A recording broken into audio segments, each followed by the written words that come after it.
Et bien arrivé à Vladivostok. Ça fait plaisir, ça fait même bizarre à dire, mais je suis très content. Ça fait du bien de sortir du train après une semaine complète dedans. Je suis arrivé à 6h17, donc juste le temps de prendre un petit café pour pouvoir ressortir me balader parce que maintenant il fait beau. En plus on a un joli lever de soleil derrière, c'est très cool. Je pense que je vais prendre le temps d'explorer un petit peu la ville cet après-midi. Je vais essayer de pas me faire écraser. Et puis je vais aller retrouver mon hôtel. Voilà. Ça fait plaisir d'être arrivé. Il fait en plus grand soleil.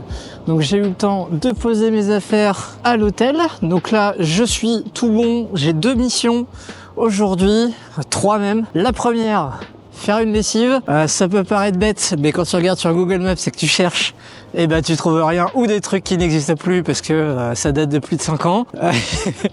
Si tu cherches sur internet, et ben tu trouves rien. Et du coup, bah, on va le faire à l'ancienne. Hein. On va aller demander directement si quand j'en croise dans la rue ou aller dans une auberge de jeunesse. Voilà. Deuxième mission, changer quelques roubles pour des euros. Qu'est-ce que j'ai dit? Quelques euros pour des roubles, c'est mieux. S'ils acceptent, ou sinon on changera des dollars. Parce que j'ai pas trouvé encore la solution pour pouvoir aller à la ville frontalière. Parce qu'en fait, c'est une frontière par train. Donc si j'ai bien vu sur le e-visa, donc j'imagine que il faut prendre le train dans la ville d'à côté avant de pouvoir traverser la frontière. Je sais pas si on peut la traverser en mode piéton ou on me dépose directement. Donc je sais pas aller à cette ville en fait, c'est un peu compliqué, il n'y a pas de train ici. Quand je demande des renseignements, évidemment en russe, je trouve pas mon bonheur. Oui, ils me répondent par des charades. D'ailleurs j'ai bien aimé la fille à la gare, elle a dit oui tu peux prendre le train électrique entre les 2 rivières. J'ai fait quoi? Bon, ça doit être l'autre rive j'imagine, mais en tout cas c'était bien drôle. Donc bon, je vais essayer de creuser encore un petit peu cet après-midi. Mais ça, je me sentirais mieux avec un petit peu plus de roubles parce que là je vais commencer à être tout juste. Si je dois payer le taxi avec, ça va faire short. Troisième mission, et me balader et puis découvrir cette ville, hein, tout simplement. Alors après avoir essayé dans 3 banques différentes, tomber sur des gens qui ne parlaient pas du tout anglais avec qui je rigolais, j'ai réussi à trouver mon bonheur. Donc j'ai pu changer mes euros contre des roubles. Donc c'est bon, je ne suis plus just.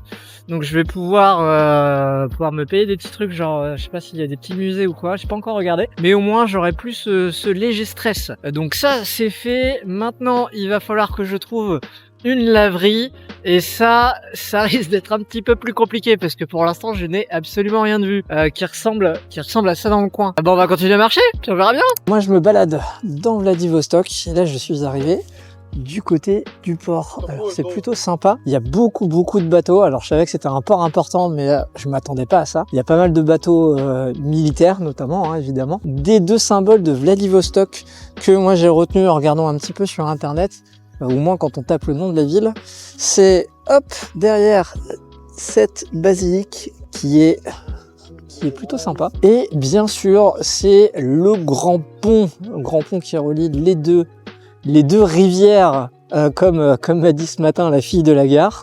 Le grand pont qui est juste là-bas, un petit peu derrière moi. C'est plutôt sympa. Et je vais vous faire un petit tour du port avec tous ces bateaux. C'est assez impressionnant. Comme vous pouvez le voir, aujourd'hui, je vais pas me plaindre de la température. Il fait certes négatif, mais il y a un grand soleil. Donc ça, c'est vachement agréable. Voilà, il y a plein de bateaux avec le grand pont derrière. Donc voilà, je me promène, c'est très agréable. J'ai encore des choses que je cherche, que je n'arrive pas à trouver, notamment la fameuse laverie. Et ça va devenir un running gag parce que je me balade avec mon linge sale dans mon sac derrière moi et j'ai toujours pas trouvé où le mettre. Alors j'ai un plan B, il y a une petite auberge de jeunesse qui est un petit peu plus haut, dans laquelle j'avais pris un café ce matin en arrivant et j'ai vu qu'il y avait une laverie là-bas. Donc au pire j'irai, sinon si j'en trouve une sur la route, mais pour l'instant je n'ai pas croisé une seule, pas faute de vraiment chercher. Hello, toujours à Vladivostok et j'ai fait un petit arrêt sur ce point de vue que j'ai trouvé complètement fou. En fait, derrière moi, vous avez la mer qui est complètement gelée et vous avez là-bas toute la trace j'imagine d'un gros bateau, un ferry ou un truc comme ça, qui est passé. C'est vraiment juste fou.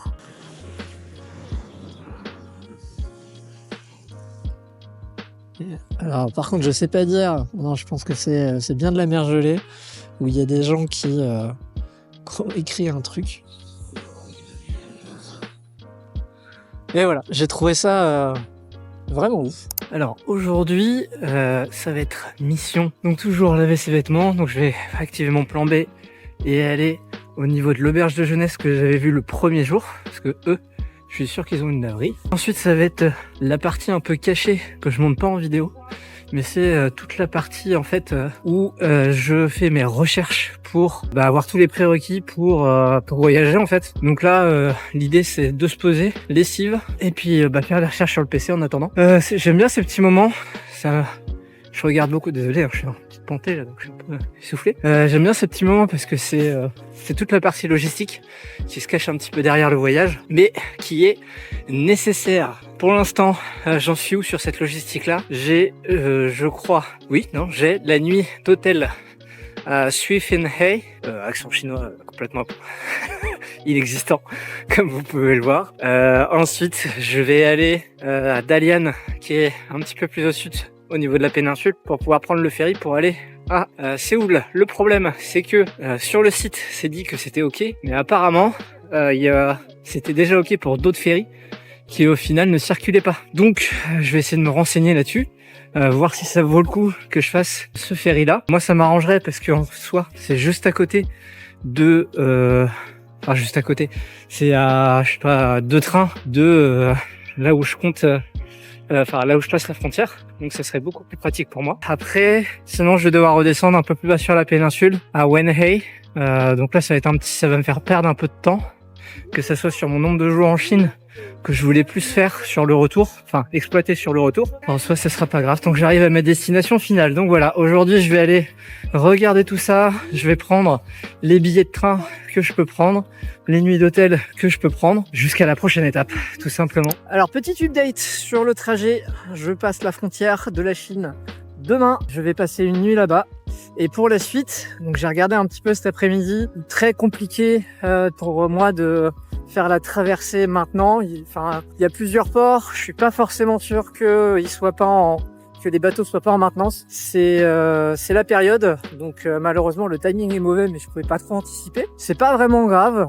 J'ai regardé les options alternatives. Ce que je sais, c'est la date de reprise de certains de ces bateaux, notamment un à Qingdao. D'autres voyageurs ont pris là en photo directement la notice qui indiquait la reprise du 6 mars. Donc ce que je vais faire pour bien profiter, c'est tout simplement d'aller à Pékin et puis d'y rester une semaine jusqu'au 6.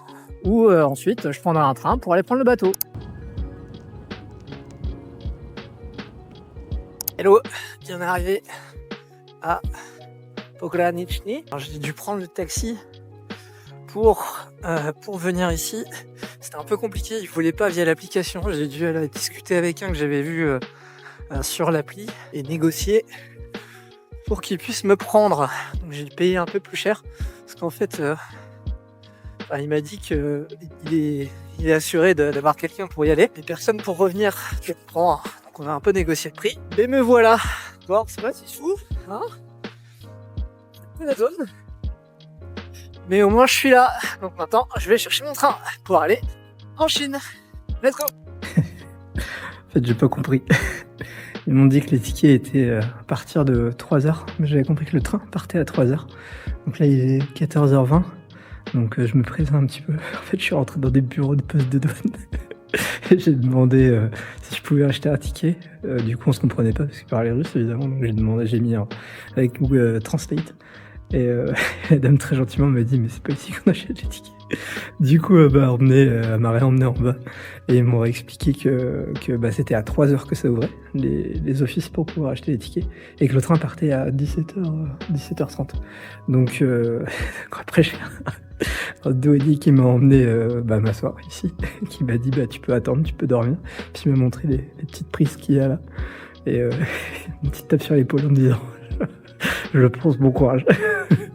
De manière, tu comprends pas tout. Voilà, c'était drôle.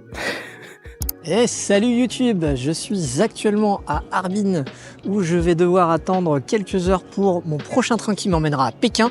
Donc oui, j'ai bien pu passer la frontière. Je suis arrivé jusqu'ici toujours en train. Donc pour l'instant ça se passe plutôt bien. Et en plus il y a un grand soleil, donc c'est top. Aujourd'hui je voulais parler de mon passage de la frontière, donc de Vladivostok à Pogranichny, puis ensuite à Suifenhen pour donc sortir de la Russie, plus derrière entrer en territoire chinois. Donc déjà, pour pouvoir aller à Pogranichny, c'était assez compliqué. J'ai compris trop tard qu'il y avait sur l'application Yandex Go la possibilité de choisir le mode transport. Donc au début, je pensais que c'était juste pour les taxis, mais non, pas du tout. Donc pour les voyageurs qui veulent faire cette petite portion, je vous conseille de regarder les transports directement sur Yandex Go qui vous donne grosso modo la démarche à suivre pour pouvoir y aller. Le gros du trajet, c'est en gros un train de Vladivostok jusqu'à l'aéroport, ensuite un bus de l'aéroport à Ussirisk et ensuite un deuxième bus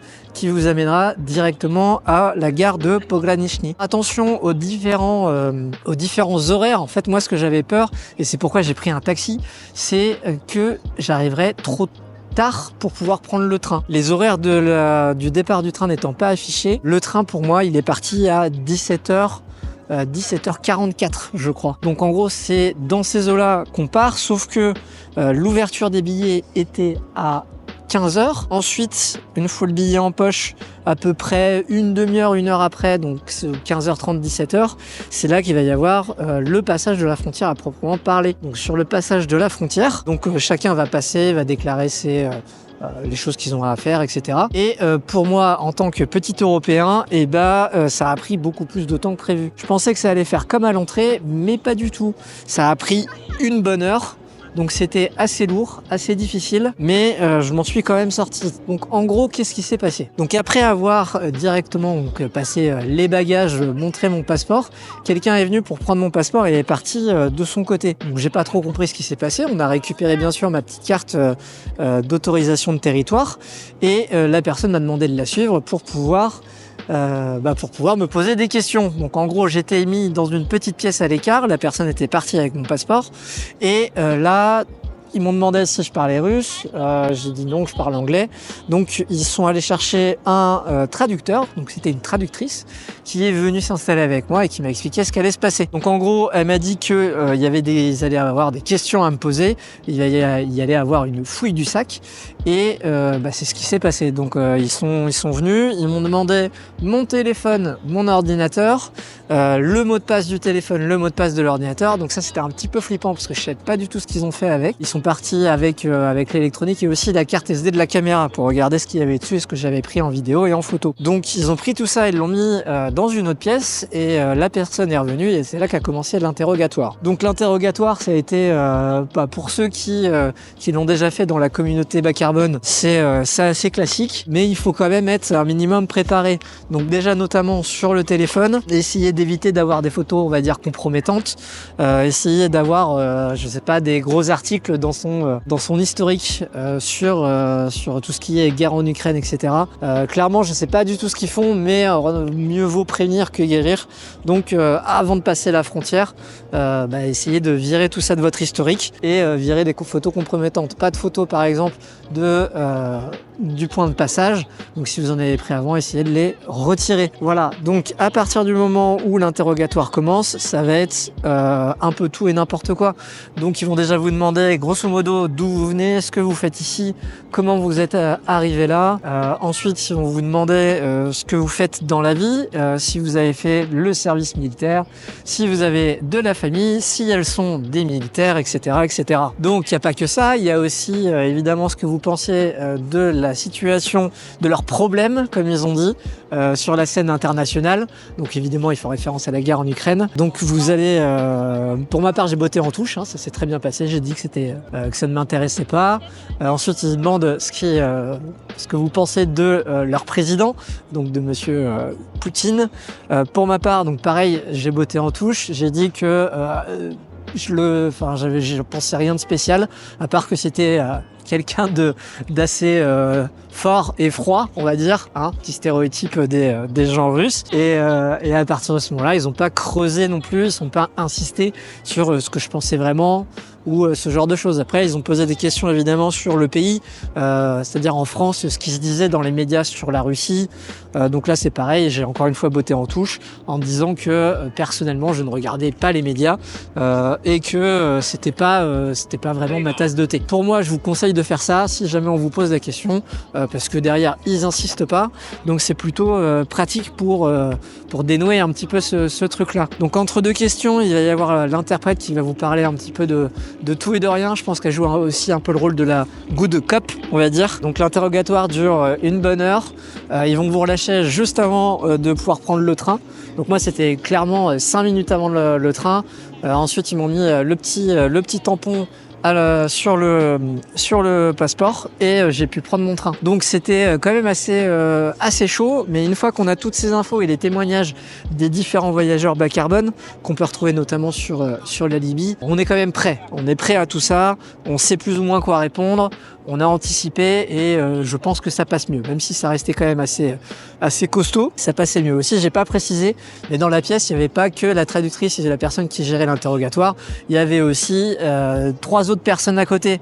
Donc je sais pas s'ils étaient là en observateur ou quoi, il y avait 2 jeunes, donc je pense que c'était ça, mais c'était quand même assez impressionnant avec tout ce monde autour de toi qui te regarde et qui écoute ce que tu dis. C'est assez chaud, mais bon, je m'en suis sorti. Donc après, une fois dans le train, le train, il y a clairement très peu de gens dedans. Il doit y avoir peut-être une vingtaine de personnes, grand max. Enfin, en tout cas pour celui que j'ai pris. Et le train, je crois qu'il met environ 1 heure pour pouvoir arriver à Swifenhain. Pardonnez mon accent chinois, mais il est complètement inexistant. Et une fois arrivé à la frontière là-bas, donc il faudra se diriger vers la police qui se situera donc sur la gauche quand vous entrez dans le bâtiment. Et de là, donc vous dites que vous parlez anglais, il va vous sortir un petit appareil pour pouvoir traduire qui fera l'interface entre vous et la police. Et pareil, la police va vous demander ce que vous faites là. Pourquoi vous voulez traverser la Chine, combien de temps vous restez. Ils m'ont demandé de montrer les billets d'hôtel, donc notamment le billet d'hôtel du soir, donc parce que moi je dormais une nuit à Swifenhain sur place avant de reprendre le train aujourd'hui. Ils vont demander aussi les billets de train que vous avez, donc pour vous prouver vous dire. Donc pour ma part, mon projet c'était une nuit à Swifenhain, ensuite le train le lendemain et 7 jours à Pékin avant de pouvoir prendre le ferry du côté de la péninsule. Donc à partir de ce moment-là, j'ai montré tout ce que j'avais. Ils m'ont demandé pourquoi j'avais pas les pièces qui manquaient. Je leur ai dit que j'avais pas encore pris le temps de réserver et que pour le billet de ferry, il fallait être sur place avant de pouvoir le réserver. Donc je pouvais pas leur montrer, mais que je comptais sortir du territoire le 6. Donc c'est là qu'il y a une petite incertitude sur la partie passeport, parce que effectivement, je leur ai donné mon passeport. Je pensais avoir, comme on dit, les 30 jours autorisés à pouvoir rentrer sur le territoire et faire des entrées-sorties avec. Mais là, ils ont marqué la date de sortie directement sur le papier. Donc, je pense que c'est plus un transit qu'autre chose. Bon, ça me va. Je verrai sur le retour comment ça va se passer quand je vais rentrer, quand je serai sur la route de retour, quand je repasserai par la Chine, avant de redescendre, potentiellement, pourquoi pas du côté du Vietnam, ça, on verra. Mais en tout cas, c'est comme ça que ça s'est passé. Après, ça a duré quand même pas mal de temps, parce qu'ils ont posé pas mal de questions. Donc je dirais un bon 20 minutes, mais c'était vraiment c'était bon enfant, c'était très gentil. À la fin, ils m'ont dit bienvenue en Chine, on vous souhaite un bon séjour, etc. Donc c'était vraiment sympa. Un peu comme mon entrée en Russie, donc comme quoi à l'entrée, il n'y a pas de problème, peut-être plus à la sortie, où c'est un petit peu plus musclé. Mais pour le coup, après, c'était assez facile. Donc j'ai pu passer mon passeport pour sortir et c'était ok. Donc voilà, ça c'est ce que je voulais transmettre et vous expliquer un petit peu pour ceux qui vont faire la même chose. Donc après, pour la partie chinoise, écoutez, ça reste assez facile. Moi, je suis toujours avec mon forfait free, donc ici, il n'y a pas de problème. Le VPN intégré fonctionne très bien, donc j'ai internet avec. Pour la partie application mobile, je vous conseille fortement d'avoir soit trip.com pour pouvoir réserver vos hôtels, ou vous pouvez directement le faire aussi sur WeChat. Donc si vous pouvez l'activer directement avec votre numéro de téléphone. Alors je sais pas si c'est un bug ou pas. J'avais essayé de le faire avec le classique plus 33.6, mais ça n'a pas marché. Par contre, avec le plus 33.06, là ça avait fonctionné. J'avais bien reçu mon numéro d'activation et j'ai pu activer le WeChat. sans derrière avoir à demander à un Chinois ou à quelqu'un qui a l'application de me parrainer pour pouvoir me permettre d'avoir l'application. Donc ça, c'était assez cool puisque dans l'application, il y a quand même pas mal de choses, dont Alipay. Donc j'ai pas encore eu l'occasion de l'utiliser, mais je pense que tout à l'heure, là, je vais aller me chercher un petit resto et je devrais devoir l'utiliser. Parce que apparemment dans Alipay, donc c'est pour payer évidemment avec un scanner de QR code. Donc ça, c'est quand le commerçant vous montre directement son QR code, vous payez avec. Mais pour les transports aussi, apparemment, vous pouvez vous en servir pour les métros, etc. Pareil, j'ai pas encore eu l'occasion de le faire, ça sera plus tard, notamment à Pékin, je pense que j'en aurai besoin. Mais visiblement, donc j'ai regardé un petit peu des tutos sur YouTube et autres. Il faut sélectionner la catégorie transport sur Alipay et vous avez un QR code qui vous est affiché sur le téléphone que vous passez, que ce soit pour prendre le bus, prendre le métro ou même prendre un vélo. Et directement derrière, ça vous débite sur la carte qui est associée sur votre compte. Donc Alipay est très très fortement conseillé. Pour la partie de navigation, Google Maps ça ne fonctionne pas ou très très peu. Donc même en VPN, donc ce que je vous conseille, c'est ce qu'on m'a moi-même conseillé, c'est de télécharger Amap. Cette application elle est pas mal, vous avez directement aussi la possibilité de faire les trajets, elle est assez complète, donc plutôt pratique ici. Et voilà, je pense que je vous ai tout dit. Sur mon passage de la frontière, je vous ai donné des tips pour pouvoir survivre ici en Chine. Pour la partie hôtel, il y a Booking qui fonctionne aussi. Pour la partie réservation des trains, je l'ai aussi fait directement dans WeChat. Vous avez tout ce qu'il faut pour survivre. Moi, je vais continuer mon aventure. Je me dirige à Pékin, mais avant ça, je vais me diriger vers un petit restaurant parce que je commence à avoir faim et j'ai du temps d'attente. Et puis d'ici là, je vous dis à la prochaine. Salut!